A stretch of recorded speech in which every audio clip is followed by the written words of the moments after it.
Bienvenue à tous, je sais pas vous, mais moi j'ai la super pêche. Normal, le matin, je bois du jus de raisin et je me bats avec les copains. Alors j'espère que vous avez tous fait vos courses au Félix Potin ou au Prosinic, que vos placards sont pleins de Raider pour les enfants.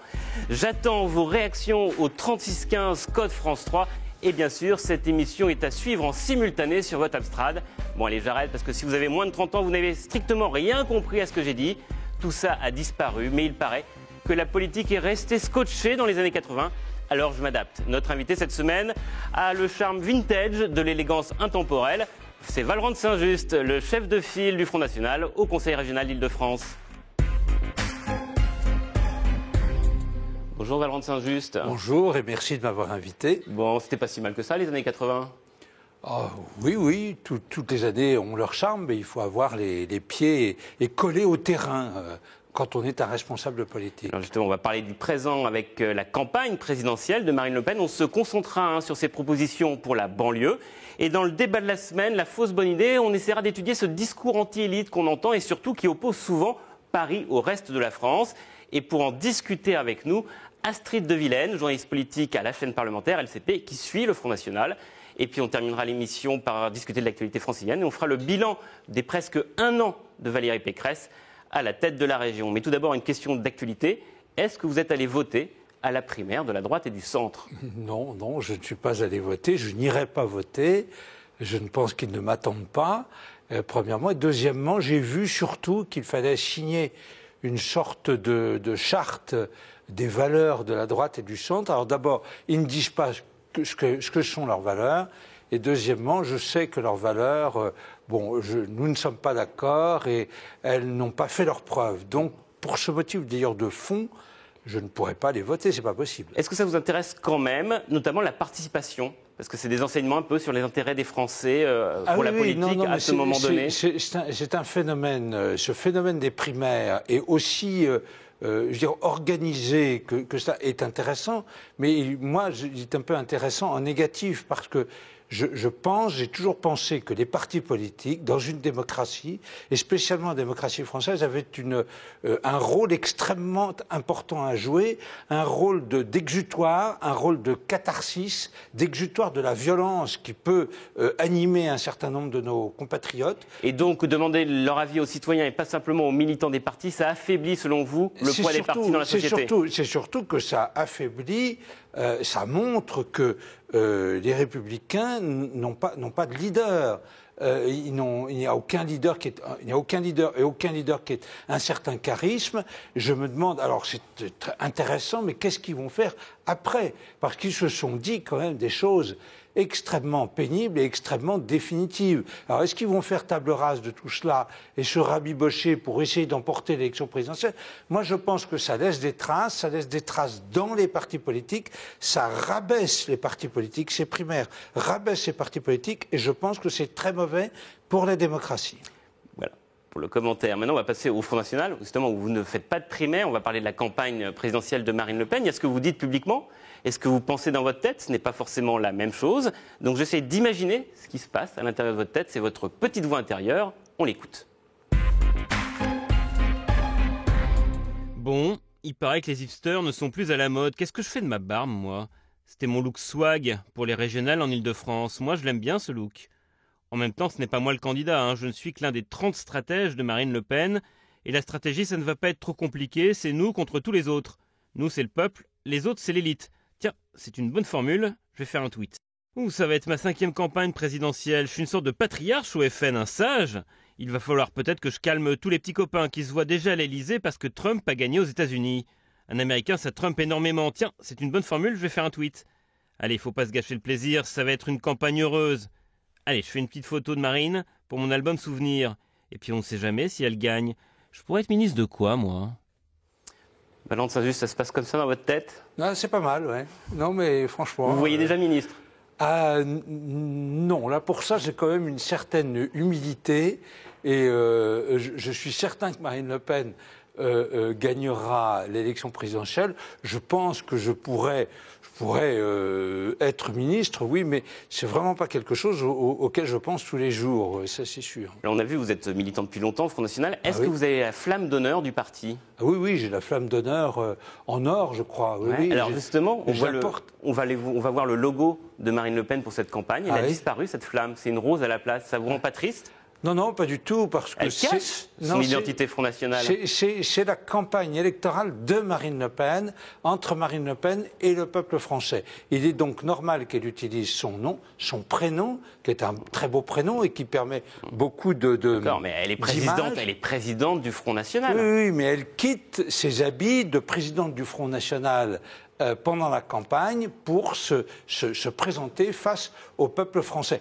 Elle n'a pas honte de l'étiquette Front National. Ah, pas du tout. C'est la tradition de la Ve République. Et là, encore, en plus, ça va très bien à Marine tout court et avec son logo que j'ai trouvé au moins très original et très percutant. Alors Marine Le Pen est l'invitée de Francis Letellier tout à l'heure après l'émission sur France 3 et National. Donc ils continueront la discussion sur la partie nationale de la campagne. Avec vous, je vais focaliser sur le programme de banlieue de Marine Le Pen qu'elle a annoncé cette semaine.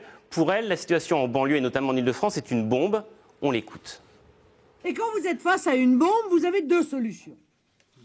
Soit vous essayez de la désamorcer, soit vous la faites exploser. Les autres dirigeants politiques qui ont abandonné l'idée même de nation française ont décidé de la faire exploser. Je suis la seule, en réalité, qui veut la désamorcer. Je suis la seule qui veut éviter le chemin du pire et qui veut proposer une voie d'apaisement.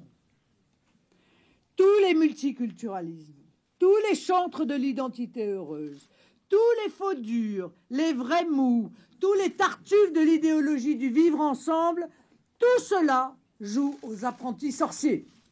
Valérie de Saint-Just, Marine Le Pen ironise sur le vivre ensemble. Vous proposez le vivre en paix. Et honnêtement, j'ai du mal à comprendre quelle est la différence.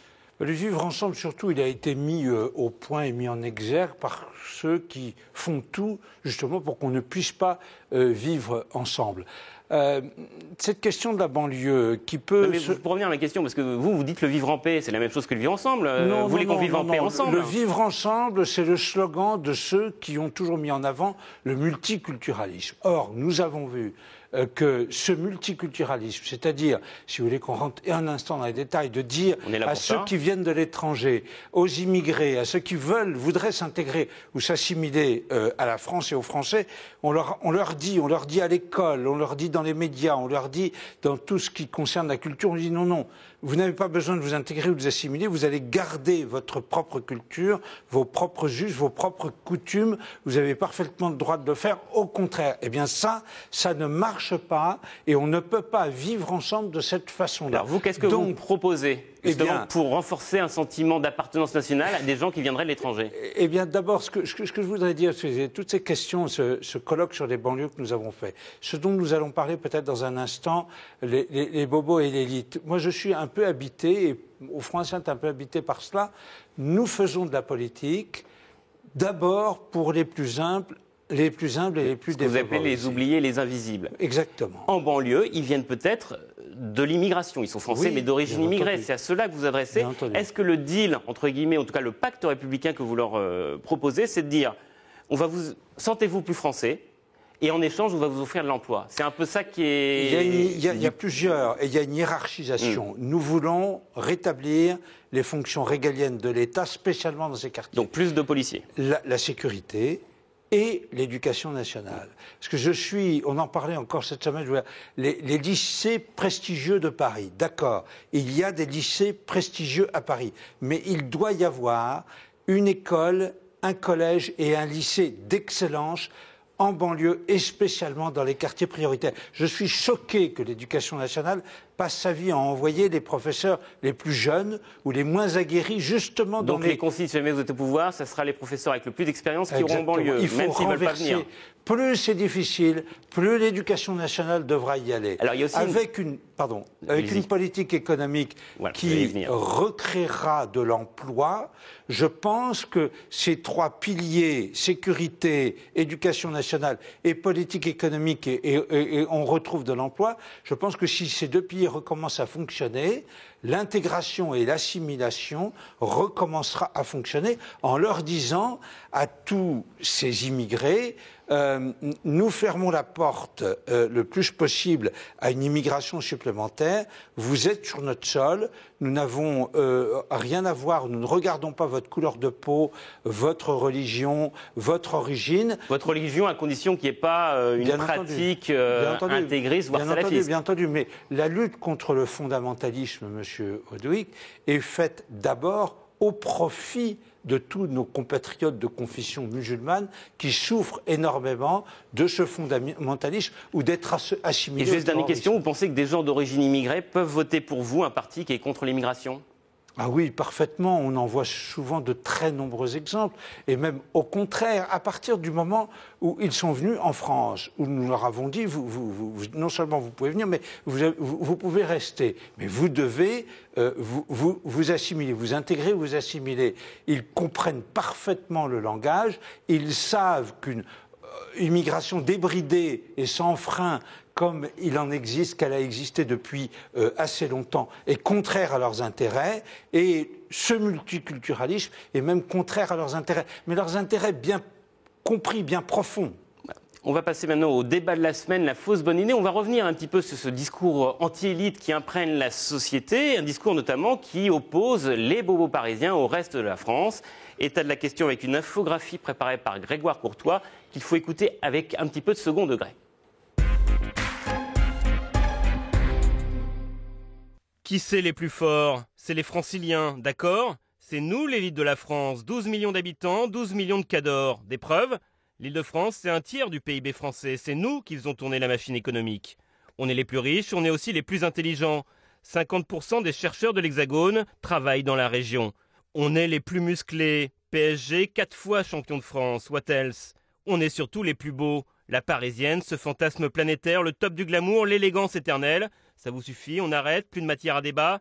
Bon, en même temps, on ne gagne jamais le concours de Miss France. Il y a des chômeurs chez nous, comme partout ailleurs. Et les derniers prix Nobel viennent de Strasbourg ou de Toulouse. Nous, on est modestes. Ce sont les autres qui nous voient avec les chevilles qui enflent. Pour certains, on est des bobos qui ne connaîtraient pas le pays réel. La France d'en haut de la Tour Eiffel contre le peuple d'en bas. Alors, l'Île-de-France est-elle vraiment cette terre d'élite? Ou sommes-nous les cibles faciles des démagogues de tout poil? Bonjour Astrid de Vilaine. Bonjour. Merci d'avoir accepté notre invitation. Vous êtes journaliste à la chaîne parlementaire LCP où vous suivez le Front National. Avant de commencer le débat, juste les résultats de notre question Twitter. 65% de nos internautes pensent que oui, l'Île-de-France est une terre d'élite. Non, à 35%. On ne sait pas s'il y a un avis positif ou négatif. Astrid de Vilaine, vous, comme moi, vous suivez beaucoup de meetings politiques et pas qu'au Front National, on entend beaucoup le discours les bobos parisiens contre le reste de la France. Est-ce que ça vous énerve pas un peu? Moi, ce que je trouve intéressant, surtout, c'est qu'en général, les politiques qui dénoncent Paris, qui dénoncent cette intelligentsia, eux-mêmes viennent de Paris. Souvent, parfois, ils sont même élus à Paris. Et donc, il y a peut-être un peu un paradoxe, voire une hypocrisie à critiquer comme ça dans les meetings en province ou à Paris, l'élite, l'intelligentsia, les bobos, alors qu'en général, eux-mêmes en font partie, en fait. Valentin, juste, vous le faites, quelquefois, opposer les bobos parisiens au reste de l'Île-de-France, en tout cas et au reste de la France. C'est pas un peu facile, quand même? Oui, parce que, d'abord, il y a un galvaudage, à mon avis, si vous me permettez, du mot élite. Oui, comment vous définissez une élite? C'est quoi pour vous l'élite? Une personne qui fait partie de l'élite, pour moi, c'est surtout à cause de ses qualités, grâce à ses qualités morales. Ah, c'est principalement cela. La définition exacte, on va l'avoir du dictionnaire, c'est reconnu socialement. Oui, donc ça peut aller dans le sens que vous dites. Reconnu socialement, mais alors, c'est complètement transversal. L'abbé Pierre faisait partie de l'élite.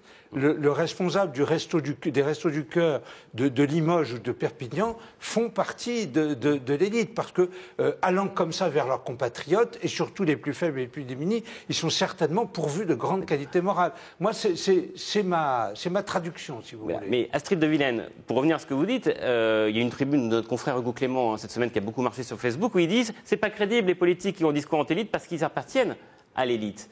Et finalement, ce discours-là... Oui. Excusez-moi, c'est pas parce qu'on est élu à l'Assemblée nationale ou au Conseil régional d'Île-de-France qu'on fait partie de l'élite. C'est pas automatique. Moi, ce que j'observe, c'est qu'en effet, c'est quelque chose qui est très payant électoralement dans les meetings de dire regardez ce que pensent tous les bobos parisiens, les journalistes, faire ruer des journalistes dans les meetings, ça cartonne à droite ou à l'extrême droite.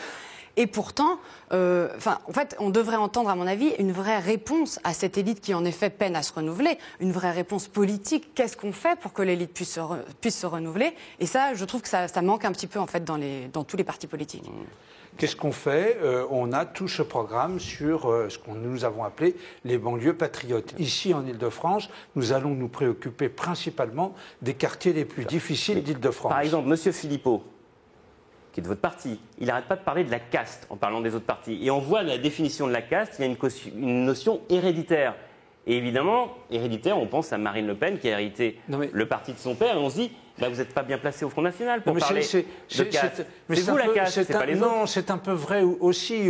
Je le vois par exemple au Conseil régional, il y a un entre-soi entre Valérie Pécresse et ses élus et les élus de la gauche qui est absolument incroyable. On en parlera peut-être dans quelques instants. Mais quand Philippot parle de franchement, il a tout le temps ce mot-là à la bouche, caste, et groupe social hiérarchisé endogame et héréditaire. C'est vous la caste héréditaire. Non.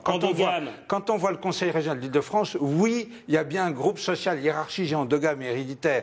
Les élus de Valérie Pécresse et les élus de gauche, et ils sont ensemble. Et nous sommes toujours mis sur le côté. Alors, le discours victimaire de M. Saint-Just, le Front National, est-ce qu'il y a un peu de l'élite, c'est un peu la caste aussi que nous vivons. Ce que j'observe, moi, au Front National, c'est surtout qu'il est en train, petit à petit, de se professionnaliser, de se normaliser. Vous avez de plus en plus d'élus. Vos élus sont en général, en plus, assistants parlementaires.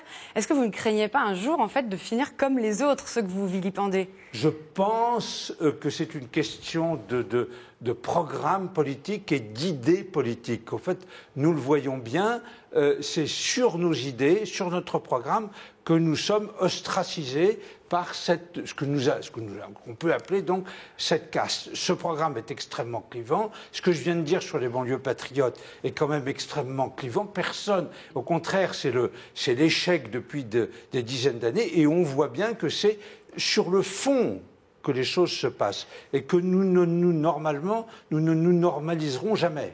Astrid de Vilaine, est-ce que c'est pas normal qu'il y ait une élite dans la société? Et la question, c'est que ce ne soit pas toujours la même, en fait. Exactement. Moi, voilà, j'aimerais vous savoir quelles sont dans vos propositions celles qui feront que n'importe quel Français, en fait, pourra accéder à ces postes les plus importants de la République ou de l'économie. Je viens de le dire. À contrario, exactement le contraire de ce qui se fait à l'heure actuelle, dans les quartiers prioritaires de la ville, l'expression en Île-de-France, c'est là où l'école, le collège et le lycée doivent devenir d'excellence. Néanmoins, il y a aussi une question sur la représentation politique du pays correspond-elle au pays réel? Il y a d'autres partis qui proposent une 6e République. Vous ne faites pas trop de propositions institutionnelles en disant qu'il faudrait débloquer? C'est Marine Le Pen qui les fera dans le cadre de son programme présidentiel, mais quand même, nous avons toujours dit, que nous voudrions redonner, par rapport à ce qui se fait dans la Ve République, un vrai pouvoir au Parlement. Et c'est peut-être ça aussi qui a créé cette sorte de caste, cette sorte d'élite, c'est que le Parlement français, qui fait venir quand même toutes les semaines à Paris tous les députés de toute la France qui représentent tous les Français et qui ne font pas nécessairement partie de la caste, même s'ils sont élus des Républicains ou du Parti Socialiste, nous redonnerions à ce Parlement beaucoup plus de pouvoir. Juste Astrid de Vienne, vous êtes journaliste. On assimile beaucoup les journalistes à l'élite. Enfin, ça vous énerve, ça aussi? Je pense qu'il faut faire attention, en effet, quand on a ce discours-là, parce qu'un journaliste pigiste précaire de La Voix du Nord n'est absolument pas la même chose qu'un grand éditorialiste parisien. Donc, c'est un discours assez facile de mettre tout le monde dans le même sac. Comme parfois, j'entends le discours, les journalistes sont tous de gauche. Je trouve que c'est pas vrai. Si on regarde la presse de droite, elle se porte très bien. Donc voilà, il y a des facilités de langage qui, à mon avis, mériteraient de temps en temps d'être un peu... Est-ce qu'on n'est pas les porte-parole de l'élite? C'est ce qu'on nous excuse par rapport à Trump, que tous les journalistes aux États-Unis ont soutenu dans leurs éditos Hillary Clinton. Et voilà, qu'il y a un décalage. Oui, il y a peut-être une déconnexion de certains, mais tous les journalistes ne sont pas déconnectés. Tous les journalistes français n'ont pas prédit la victoire de Hillary Clinton. C'est pas vrai. Il y en a plein qui sont encore sur le terrain, encore connectés et qui ont un vrai regard sur ce qui se passe dans la société, je pense. On ne peut pas nier quand même un certain conformisme dans la presse française, dans la presse parisienne, et aussi dans la PQA, c'est-à-dire dans la presse quotidienne régionale. Quand on lit tous les éditoriaux plusieurs fois par semaine de la presse régionale, voilà, il y en a. Moi, je la connais aussi, parce que j'ai beaucoup milité, beaucoup fait en province, mais on voudrait des journalistes plus anticonformistes. Voilà, moi c'est mon souhait. Réponse, Astrid de Villaine, et c'est la fin de ce débat. Non, moi je trouve quand même que dans vos propositions, par exemple sur l'éducation, on pourrait revenir, la fin du collège unique, l'apprentissage à 14 ans, je ne suis pas sûre que ce soit des mesures qui fassent en sorte que les gens accèdent à d'autres responsabilités. Est-ce que ce n'est pas justement une façon de laisser les classes populaires rester dans leur classe populaire ? Non, je ne pense pas du tout, à partir du moment où vous avez la volonté politique de faire d'un collège, qu'il aille jusqu'au bout du cursus ou qu'il fasse bifurquer vers l'apprentissage, un collège d'excellence. Et il y a eu, parmi la véritable élite, même parmi les grands responsables politiques, beaucoup de gens, et c'est ça à quoi il faudrait arriver, car c'est tout à fait possible, qui ne sortaient pas de l'ENA, qui ne sortaient pas de Normal Sup. C'est le mythe de la Troisième République, de l'ascenseur social. C'est la fin de ce débat. On aura l'occasion d'évoquer cette question. Merci beaucoup, Astrid de Villaine. Pour vous, maintenant, qui n'avez peut-être pas forcément suivi l'actualité en Ile-de-France cette semaine, le résumé vous en est fait par Aude Blaché.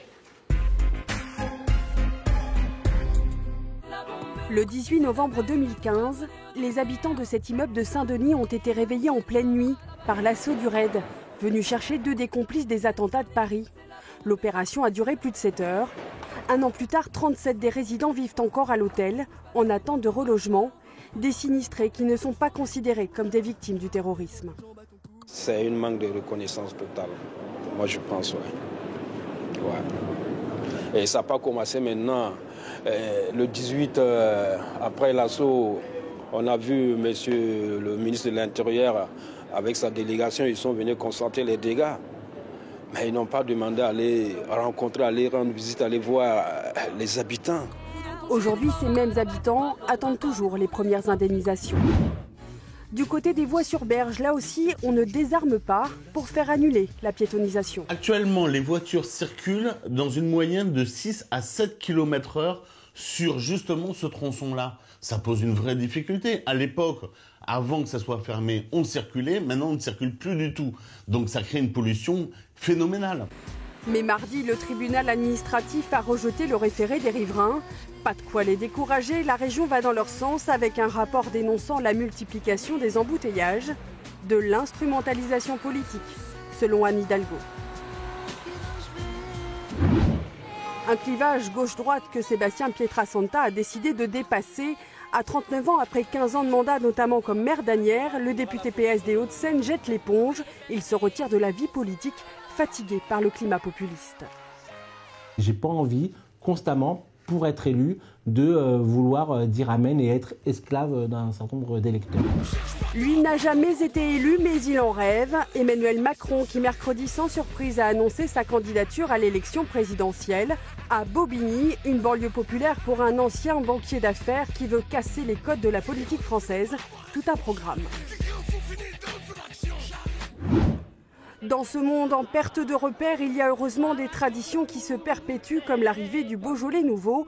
En 1964, on le buvait à même la carafe. En 2016, on décortique ses arômes de banane ou de fruits rouges, avec même, il paraît, un goût de raisin cette année. Voilà, on s'ajuste très vite. Une réaction à la candidature d'Emmanuel Macron. Et si Trump, en français, ça se traduisait par Emmanuel Macron et pas par Marine Le Pen? Non, je crois que Macron, c'est creux, si vous me permettez. C'est macreux. Ouais, voilà, il ne dit pas grand-chose. On voit vraiment qu'il veut. Voilà, je ne vois pas l'intérêt de la candidature Macron. On vient sur les voies sur berge. Je vais la prolonger avec une question d'un internaute qui vous demande qu'est-ce que vous pensez des places piétonnes que veut mettre en place Anne Hidalgo. Donc, qu'est-ce que vous pensez globalement de la politique automobile d'Anne Hidalgo? C'est Benia Sylvain Guesba. Je comprends que la maire de Paris veuille que la vie soit plus harmonieuse, moins polluée à Paris, et aussi, elle doit prendre ça en considération, la banlieue, mais nous avons toujours été contre ces méthodes punitives. C'est comme ça, elle se dit, plus je vais punir les automobilistes, plus je vais les dégoûter de prendre leur voiture, et je vais régler le problème comme cela. Nous pensons à ceux qui travaillent, nous pensons aux familles aussi. La voiture est indispensable. Vous souhaitiez un référendum. Oui. Là, il y a une expérimentation, une mise en place de 6 mois. Est-ce que vous redemandez un référendum au bout de ces 6 mois? Un référendum, un jour, et on sera peut-être plus éclairé avec cette expérimentation, le rapport qui a été fait au Conseil régional et tout ça. Mais je voudrais que l'on arrête la méthode punitive, les mesures punitives de Mme Hidalgo. Maintenant, on va passer à Mme Pécresse. Ça va bientôt faire 1 an qu'elle est à la tête de la région Île-de-France. Vous êtes un de ses opposants au Conseil régional. Quel est le bilan que vous tirez de cette première année de Valérie Pécresse, présidente de l'Île-de-France? Alors, je ne veux pas dire que des critiques à l'égard de Mme Pécresse, ça serait caricatural. Je pense que Mme Pécresse a le désir de bien faire et qu'elle a la volonté de diriger vraiment. Donc c'est plutôt une bonne présidente. La région. Alors je ne le trouve pas complètement. Je n'ai pas encore vu de mesures véritablement concrètes et efficaces. Elle a été beaucoup dans la communication. Je trouve aussi, mais enfin bon, c'est bien parce que vous me posez la question, mais je trouve qu'elle manque d'autorité en séance. Elle a voulu réformer le règlement intérieur, ça n'a pas marché.